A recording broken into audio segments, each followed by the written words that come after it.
ಶ್ರೀ ಗಣೇಶಾಯ ನಮಃ. ಶ್ರೀ ಶಾರದಾ ಗುರುಭ್ಯೋ ನಮಃ. ಅಸಾಧ್ಯ ಸಾಧಕ ಸ್ವಾಮಿನ್ ಅಸಾಧ್ಯಂ ತವ ಕಿಂ ವದ. ರಾಮದೂತ ಕೃಪಾ ಸಿಂಧೋ ಮತ್ಕಾರ್ಯಂ ಸಾಧಯ ಪ್ರಭೋ. ಶ್ರೀ ಸುಂದರಕಾಂಡದ ಮುಂದಿನ ಸರ್ಗವನ್ನ ಶ್ರವಣ ಮಾಡೋಣ.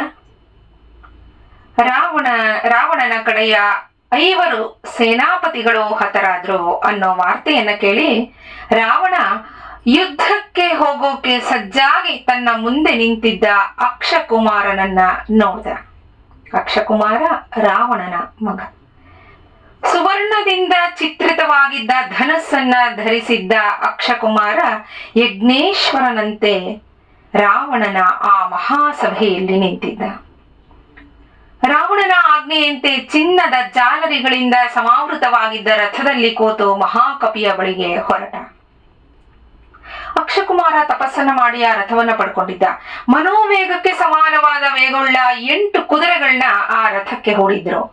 ಭೂಮಿಯ ಸಂಪರ್ಕವೇ ಇಲ್ಲದೆ ಅದು ಸಂಚರಿಸ್ತಿತ್ತು. ಆಕಾಶದಲ್ಲೂ ಬೇಕಾದ ಸ್ಥಳದಲ್ಲಿ ಸುಸ್ಥಿರವಾಗಿ ನಿಲ್ತಿತ್ತು. ರಥದಲ್ಲಿ ಅನೇಕ ಬತ್ತಳಿಕೆಗಳು ಇದ್ವು. ಸಮಸ್ತವಾದ ಯುದ್ಧ ಸಾಮಗ್ರಿಗಳಿಂದಲೂ ಅದು ಸಂಪನ್ನವಾಗಿತ್ತು. ಸುವರ್ಣಮಯವಾದ ಹಗ್ಗಗಳಿಂದ ವಿರಾಜಿಸುತ್ತಿತ್ತು. ಇಂತಹ ಅನುಪಮವಾದ ರಥದಲ್ಲಿ ಕೂತು ಪರಾಕ್ರಮಿಯಾದ ಅಕ್ಷಕುಮಾರ ಯುದ್ಧಕ್ಕೆ ಹೊರಟ. ಹನುಮಂತನ ವಿನಾಶದಲ್ಲೇ ಏಕಾಗ್ರ ಚಿತ್ತನಾಗಿದ್ದ ಅಕ್ಷಕುಮಾರ ಅತ್ಯಂತ ಕ್ರುದ್ಧನಾಗಿ ಯುದ್ಧಕ್ಕೆ ಹೊರಡ್ತಾನೆ. ಅಕ್ಷ ಹನುಮಂತನನ್ನ ಎದುರಿಸಿದ. ಅವರ ಸಮಾಗಮ ಅಪ್ರತಿಮವಾಗಿದ್ದು ದೇವ ದಾನವರಿಗೂ ಕುತೂಹಲವನ್ನ ಉಂಟು ಮಾಡ್ತಿತ್ತು. ಬಹಳ ಪರಾಕ್ರಮಿ ಅಕ್ಷಕುಮಾರ. ಏನಾಗತ್ತೆ ಇವರಿಬ್ರು ಯುದ್ಧಕ್ಕೆ ನಿಂತ್ರಲ್ಲ ಅಂತ ದೇವತೆಗಳಿಗೂ ಒಂದು ಕುತೂಹಲ. ವಾನರ ರಾಕ್ಷಸರ ಅದ್ಭುತವಾದ ಯುದ್ಧವನ್ನ ನೋಡಿ ಭೂಮಿ ನಡುಕ್ತು. ಸೂರ್ಯ ಕಾಂತಿಹೀನನಾದ. ಗಾಳಿ ಸ್ತಬ್ಧವಾಯಿತು. ಆಕಾಶದಲ್ಲಿ ಘೋರವಾದ ಶಬ್ದವಾಯಿತು. ಸಮುದ್ರ ಕ್ಷೋಭೆಗೊಂಡಿತು.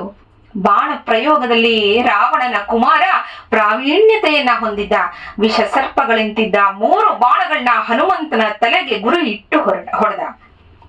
ಅವು ಏಕಕಾಲದಲ್ಲಿ ಮಾರುತಿಯ ತಲೆಯನ್ನ ಹೊಕ್ಕವು. ಹನುಮನ ಕಣ್ಣಿನ ಗುಡ್ಡೆಗಳು ರಕ್ತದಿಂದ ನೆನೆದು ತಿರುಗತೊಡಗಿದವು. ಅಕ್ಷಕುಮಾರನ ಪರಾಕ್ರಮ ಹನುಮನಿಗೆ ಸಂತೋಷವನ್ನು ಉಂಟು ಮಾಡಿತು. ಹನುಮ ಯುದ್ಧಕ್ಕೆ ಸಿದ್ಧನಾದ. ಅಕ್ಷಕುಮಾರನ ವಿಚಿತ್ರವಾದ ಧನಸ್ಸು ಕಾಮನ ಬಿಲ್ಲಿನ ರೂಪದಲ್ಲಿತ್ತು.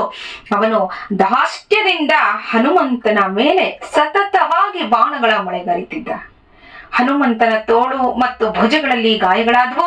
ಮಾರುತಿ ಭಯಂಕರವಾದ ಆಕಾರವನ್ನು ಹೊಂದಿ ಆಕಾಶಕ್ಕೆ ಹಾರದ. ಅಕ್ಷಕುಮಾರ ಬಾಣಗಳ ಮಳೆಯನ್ನೇ ಸುರಿಸಿದ. ಮಾರುತಿ ಆ ಎಲ್ಲಾ ಬಾಣಗಳನ್ನು ವ್ಯರ್ಥಗೊಳಿಸ್ತಿದ್ದ.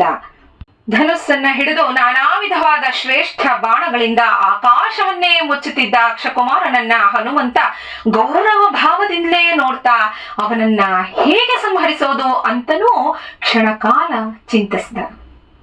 ಮಹಾಬಲನಾದ ಬಾಲ ಸೂರ್ಯನಂತೆ ಬೆಳಗ್ತಿರೋ ಈ ರಾಜಕುಮಾರ ಪ್ರೌಢನಂತೆ ಮಹಾ ಸಾಹಸ ಕಾರ್ಯವನ್ನೇ ಮಾಡ್ತಿದ್ದಾನಲ್ಲ.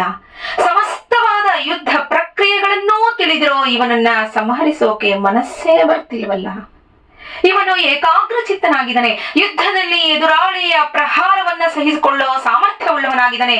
ಬಾಣಗಳ ಆದಾನ ಸಂಧಾನ ವಿಮೋಕ್ಷಣಾದಿಗಳಲ್ಲಿ ಮಹಾಚತುರನಾಗಿರೋ ಇವನು ನಾಗ ಯಕ್ಷ ಮುನಿಗಳ ಗೌರವಕ್ಕೂ ಪಾತ್ರನಾಗಿದ್ದಾನೆ. ನನ್ನೆದುರಾಗಿ ನಿಂತು ನನ್ನನ್ನೇ ತೀಕ್ಷ್ಣ ದೃಷ್ಟಿಯಿಂದ ನೋಡ್ತಿದ್ದಾನಲ್ಲ. ನಾನಿವನನ್ನ ಬಾಲಕ ಅಂತ ಉಪೇಕ್ಷಿಸಿದ್ರೆ ನನ್ನನ್ನೇ ಪರಾಜಯಗೊಳಿಸ್ತಾನೆ. ಅಷ್ಟು ಪರಾಕ್ರಮಿಯಾಗಿದ್ದಾನಲ್ಲ. ಮೇಲಾಗಿ ಯುದ್ಧದಲ್ಲಿ ಇವನ ಪರಾಕ್ರಮ ಕ್ಷಣ ಕ್ಷಣಕ್ಕೂ ಹೆಚ್ಚುತ್ತಲೇ ಇದೆ. ಇವರನ್ನ ಹೀಗೆ ಬಿಡೋದು ಒಳ್ಳೇದಲ್ಲ ಅಂತ ಅಂದ್ಕೊಂಡು ಬಲಿಷ್ಠವಾಗಿದ್ದ ಅಕ್ಷಕುಮಾರನ ರಥದ ಕುದುರೆಗಳನ್ನ ತನ್ನ ಅಂಗೈಯಿಂದಲೇ ಪ್ರಹರಿಸಿದ ಹನುಮ. ಅಕ್ಷಕುಮಾರ ಕೂತಿದ್ದ ರಥವೂ ಪುಡಿ ಪುಡಿಯಾಯಿತು. ಕುದುರೆಗಳು ಸತ್ತು ಹೋದವು. ಆಕಾಶದಲ್ಲಿದ್ದ ಅವನು ಭೂಮಿಯ ಮೇಲೆ ಬಿದ್ದ. ಆದರೂ ಕೈಯಲ್ಲಿ ಕತ್ತಿಯನ್ನ ಹಿಡಿದು ಮೇಲೆದ್ದು ಅಂತರಿಕ್ಷಕ್ಕೆ ಹಾರದ ಹನುಮಂತ ಅವನನ್ನ ಹಿಂಬಾಲಿಸಿ ಅವನ ಕಾಲುಗಳನ್ನ ಬಲವಾಗಿ ಹಿಡಿದು ಸಾವಿರಾರು ಬಾರಿ ವೇಗವಾಗಿ ತಿರುಗಿಸಿ ಎತ್ತರದಿಂದ ಕೆಳಕ್ಕೆ ಕುಕ್ಕು ಹಾಗೆ ನೆಲದ ಮೇಲೆ ಅಪ್ಪಳಿಸಿದ. ಒಡನೆಯೇ ಅಕ್ಷಕುಮಾರನ ತೋಳು, ತೊಡೆ, ಸೊಂಟ, ಕುತ್ತಿಗೆಗಳೆಲ್ಲವೂ ಜಜ್ಜಿ ಹೋದವು. ಶರೀರದ ಎಲ್ಲ ಕಡೆಗಳಿಂದಲೂ ರಕ್ತ ಪ್ರವಾಹ ರೂಪವಾಗಿ ಹರಿತಿತ್ತು. ಮೂಳೆಗಳು ನುಚ್ಚು ನೂರಾದವು, ಕಣ್ಣುಗುಡ್ಡೆಗಳು ಹೊರಚಾಚಿಕೊಂಡವು. ಅವನು ತೊಟ್ಟಿದ್ದ ಕವಚ ಚೆಲ್ಲಾಪಿಲ್ಲಿಯಾಗಿ ಭೂಮಿಯ ಮೇಲೆ ಬಿತ್ತು. ಅವನು ನೆಲದ ಮೇಲೆ ಬಿದ್ದ ನಂತರವೂ ಹನುಮಂತ ಅವನನ್ನ ತುಳಿದು ರಾವಣನಿಗೆ ಭಯವನ್ನ ಉಂಟು ಮಾಡಿದ. ಯಾಕೆ ಭಯವಾಗತ್ತೆ? ಇಷ್ಟು ಘೋರವ? ಸಾಮಾನ್ಯ ಕಪಿಯಲ್ಲ. ಸಾಮಾನ್ಯ ಕಪಿ ಅಂತ ಭಾವಿಸೋದೇ ನಮ್ಮ ದುರದೃಷ್ಟಕ್ಕೆ ಕಾರಣವಾಗಬಹುದು ಅಂತ ರಾವಣನಿಗೆ ಭಯವಾಯಿತು. ಯುದ್ಧವನ್ನ ನೋಡೋಕೆ ಅಂತರಿಕ್ಷದಲ್ಲಿ ನಿಂತಿದ್ದ ಇಂದ್ರ ಸಹಿತರಾದ ದೇವತೆಗಳು ಹನುಮಂತನ ಅದ್ಭುತವಾದ ಸಾಹಸವನ್ನ ನೋಡಿ ಅಚ್ಚರಿಗೊಂಡ್ರು. ಪ್ರಳಯ ಕಾಲದಲ್ಲಿ ಸಮಯವನ್ನ ನಿರೀಕ್ಷಿಸ್ತಾ ಕೂತಿರೋ ಯವನಂತೆ ಹೊರಬಾಗಿಲ ಬಳಿಗೆ ಹೋಗಿ ಹನುಮ ಹಿಂದಿನಂತೆಯೇ ಮತ್ತೆ ನಿಂತ. ಮತ್ತೆ ರಾವಣ ಯಾರನ್ನ ಕಳಿಸಬಹುದು ಯುದ್ಧಕ್ಕೆ?